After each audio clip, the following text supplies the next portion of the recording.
I'm Bill Elsey with Showplace Lawns. How to reseed bare patches in your lawn. First thing you should do is rake out the area, clean it from debris, and then dig that area up a little bit with the shovel, get it nice and loose. Then come back with some compost and soil kind of mixed together, a little topsoil mixed with some compost, a little sand maybe in there as well, and throw that in the area, rake it over nice and good so you have something for a seed bed.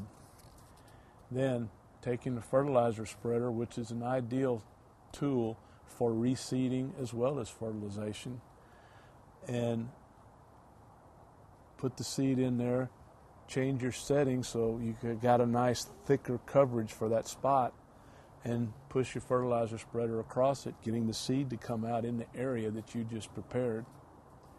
Once finished with that, just drag the fertilizer spreader wheels along or walk on the area to pack the seed in the soil and start watering it.